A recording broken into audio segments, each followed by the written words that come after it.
So this topic in today's session is about playing with numbers.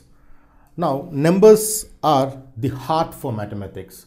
When we say about numbers, it is the basic pumping of a human body which is done possible only through the beating of a heart. So as heart is to the human body, the numbers are to the mathematics. So when we come to mathematics, we identify many of the contents or the topics which we discuss is done through numbers. We cannot imagine mathematics without numbers. So when we have the playing of numbers with such an important role in mathematics, let's also discuss further on how we can play with numbers mathematically.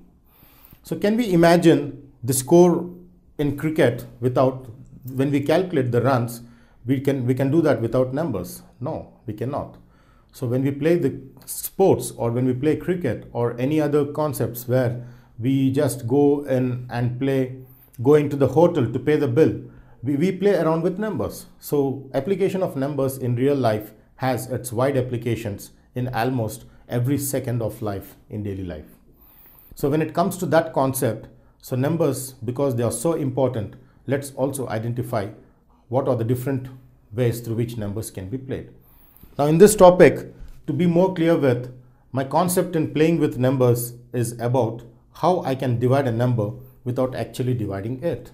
How I can identify a number to be a prime number without finding its factors. So when I have a number, for example, I just want to know if this number is divisible by 2 or not. Then immediately I go to the last digit. If this is an even number, then the whole number is divisible by 2. So there are some shortcuts through which I identify that however big the number is, we identify the divisibility of that number with the particular another number. So in this fashion, we will try to identify the divisibility of a number which is taken as an example through which we just identify through what number that particular number is divisible. So we are going to come to that in a step-by-step process in the next session of class sessions. Now, coming to this, the basic concept through which we start playing with numbers is divisibility rule, because when we identify that a number is divisible with another number through some process, we need to first understand the basic divisibility rule through which the whole of the contents, what we're going to discuss in the next coming sessions, depend on divisibility rule. The rule which is very important for this topic is divisibility rule.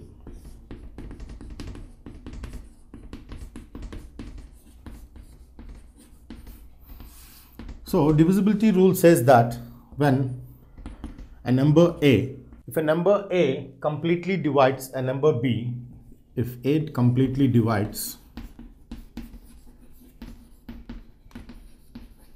a number B, then the divisibility rule says that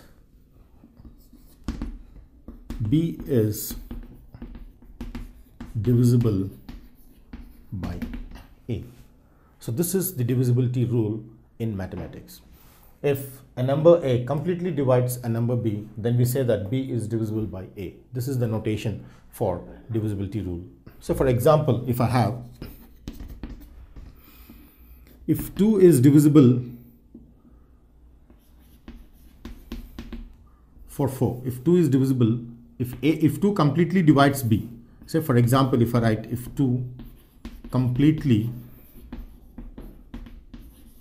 divides 4, that implies 4 is divisible by 2, which is the divisibility rule. And we know that the answer for this would be 4 divisible by 2 can also be written as this, which on equation gives me always an integer. When you perfectly divide a number with another number, then when it completely divides, we always get an integer. This is also part of the divisibility rule. So this is how I understand the divisibility rule of numbers, through which I'm going to next play with the numbers. So let's see how we can play with the numbers mathematically and enjoy the passion of playing with numbers. So let's get into the topic of place value of a digit. So what is the place value of a digit? Say for example, I write a digit which is 54139. Now this is a number which is 54,139 when I read it verbally. So in this case, what would be the place value of each of the digit 5, 4, 1, 3 and 9? So let's see what is the place value of each of the digits of this example problem. Now before this, I understand that when I have 54139, I can write this as 50,000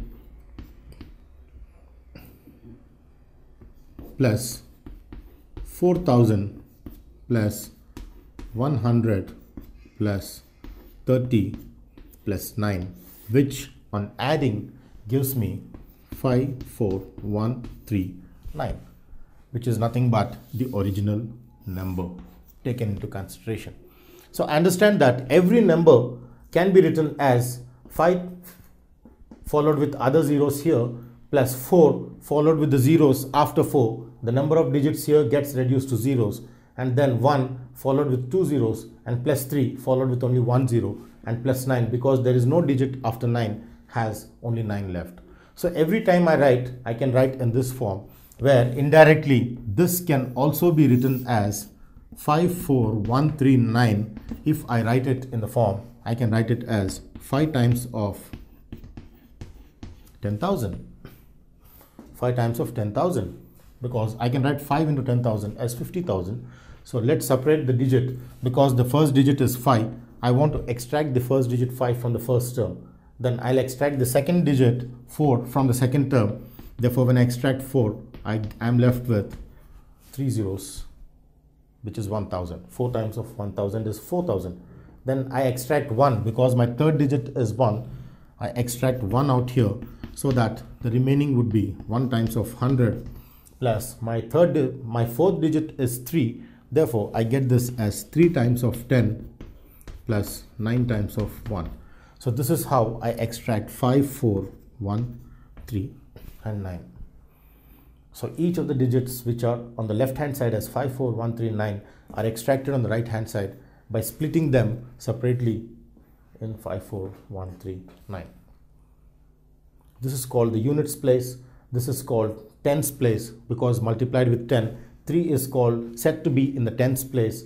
Now because 1 is here, 1 is said to be in the hundreds place, and 4 is said to be in the thousands place, and 5 is said to be in the 10,000s place. So this makes me understand that units place 9, tens place 3, hundreds place is 1, thousands place is 4, 10,000 place is 5, where you see the left hand side of what exactly is the number. Now coming to this, my concept of place value of a digit, let's see what is the place value of 5. When I take the digit 5, place value of 5 is defined as this. The complete first term when expanded in this form is called the place value of 5 because 5 exists in this term. So my place value of 5 is 5 times of 10,000, which is nothing but 50,000. So place value of 5 times 10,000 is 50,000. Now therefore the place value of 5 is 5 times 10,000, which is 50,000. Now let's see what would be the place value of this 3. So for example, 3 in this position is now followed with 3 times of 10 here because the digit 3 exists here. Therefore the whole of this term would be the place value of 3. So therefore when I further simplify, therefore place value of the number 3 or the digit 3 is nothing but 3 times of 10, which is 30. So this is the place value of the number 3. Now what is the place value of 9? Now when I take the place value of the number 9, it is nothing but the 9 which is followed with this term, 9 times of 1. Therefore I get this to be 9 times of 1, which is 9. So 9 is the place value of the digit 9. So each of the terms with place value of 5 is 50,000, place value of 4 is 4,000 because 4 times of 1,000, place value of 1 is 100 because 1 times of 100, and place value of 3 is 3 times of 10, which is 30, already taken here, and the place value of 9 is 9. So place value of 9 is 9. So each of the digit place value is defined through this process. So let's see how the numbers can be expanded, and we have a specific expanded form of numbers which we are going to learn in this session. So in expanded form of numbers is very much associated with the place value of a digit, because when I want to write in expanded form, I define this as expressing each digit as product of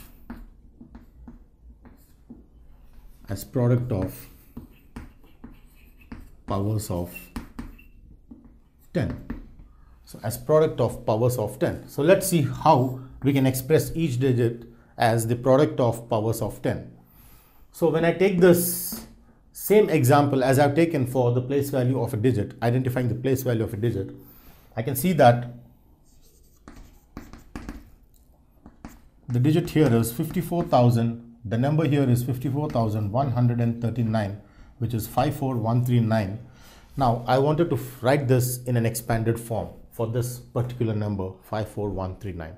So when I take the expanded form, I have already discussed in my previous session that 54139 can be written as 50,000 plus 4,000 plus 100 plus 30 plus 9, which on adding gives me this. Therefore, I can write 54139 as 50,000 plus 4,000 plus 100 plus 30 plus 9, where 50,000 can be written as 5 times of 10,000, 4,000 can be written as 4 times of 1,000, 100 can be written as 1 times of 100, and the digit 3 can be written as 3 times of 10 plus 9 times of 1.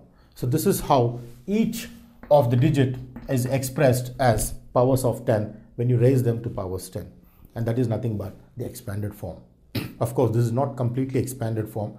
We are going to remodify this, simplify further to write the expanded form of this particular number. So let's continue from here.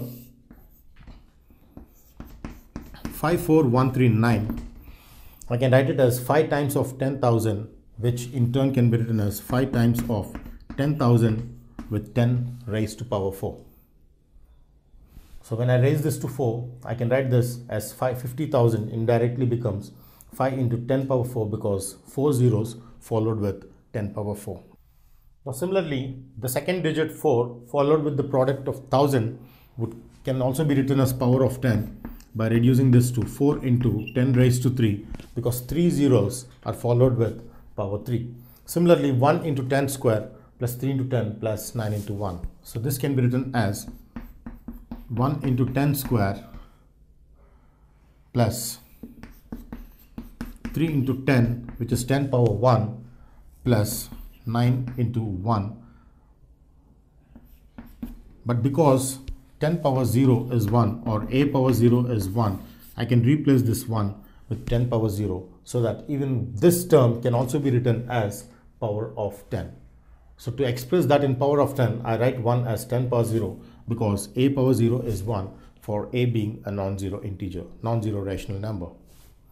So therefore the expanded form is 54139, which can be written as 5 times of 10 power 4, 4 times of 10 cube, 1 times of 10 square, 3 times of 10 plus 9 times of 10 power 0, which is called the expanded form of the given number 54139 in its expanded form.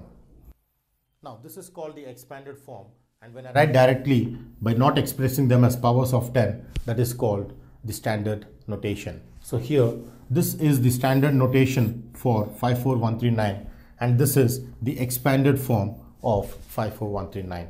So differentiating between the standard notation and the expanded form, the difference lies in expressing each of the digit as powers of 10 in case of expanded form, and in case of standard notation, just adding up each of the digit in its 10,000 place, thousands place, hundreds place, tens place, and units place. So let's enter into the next topic, or the next content of the topic, which is factors and multiples of numbers. So we already discussed about factors in various topics which we were discussing on factorization concepts. But what are factors?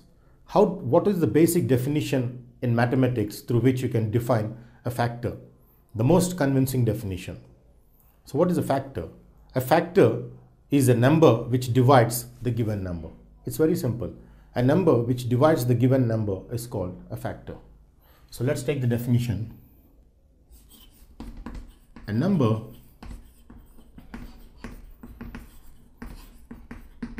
which divides the given number is called a factor. So when I call a factor, it is that number which divides the given number of the problem. So let's see with an example. For example, I have 36. So let's see all possible factors starting with 1. Remember, we always start with 1 to know the basic factors of the given number. So we all know that 1 is always a factor of 36 because 36 by 1 is a 36. So 1 is divisible by 36. 1 divides 36. When it comes to 2, yes, 2 also divides 36 because when I take 36 by 2, it exactly cancels so that I get 36 by 2 as 18. So 2 also divides 36. So 2 is a factor of 36 by this definition because 2 divides the given number. Therefore, 2 is a factor by the definition. Similarly, 3 divides 36 because 36 by 3 is 3 ones, 3 twos, which is 12. So 3 also perfectly divides 36. Therefore, 3 is also a factor for 36. When it comes to 4, 36 by 4 is 4 ones, 4 nines. So 4 also equally divides 36. Therefore, 9 is also a factor for the given number 36.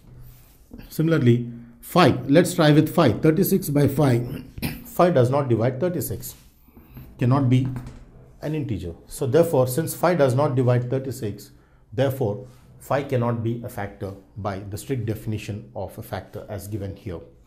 When it comes to 6, yes, 6 is a factor because when I take 36 by 6, I can cancel so that I get 6 is 36. Therefore, 6 is a factor of 36. 7 cannot be a factor because 7 cannot divide 36. Even 8, let's see with 8. 36 by 8 is 4 twos are, 4 nines are. But this being a fraction, that means 8 does not perfectly divide 36. Therefore, 8 cannot be a factor of 36. 9 can be because 9 fours is 36. 36 by 9 is 4. 10 cannot be a factor. 11 cannot be a factor. But 12 can be a factor because 36 by 12 is strictly divisible with the answer being 3. Therefore, 12 is a factor. Then you see 13, 14, 15 until 24. They are not factors. As you go on till 36. Now, to what extent do I need to find the factors? It is very important. When you're starting with 1, you're going to end it until 36. You're going to reach from 1 to 36 to know how many numbers between 1 and 36, inclusive of 1 and 36, are the factors of the given number 36. So when I start with this, my next factor is 24. No, it is 18 because 18 twos, 36. And then finally, it is 36, which is also the factors of 36. So these are the only numbers between 1 and 36 which are the factors for the given number 36. Now, we see that the factors of 36 are 1, 2, 3, 4, 6, 9, 12, 18 and 36, which divide the number 36, hence are called factors by the basic definition as defined here for a factor. But also I observe that the number 36, when I find the factors, I start from 1 and end with 36. For every number, 1 and 36 are always the factors. This has to be noted down in one of the basic property of a factor, that a number itself and 1 are always the factors of 36. Because if I take this as a note,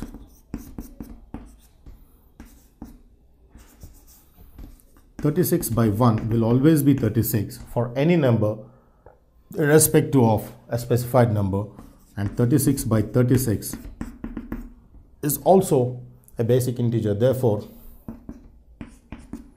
1 and 36 are always the factors of 36. So if I take this in the general form, this gives me the understanding that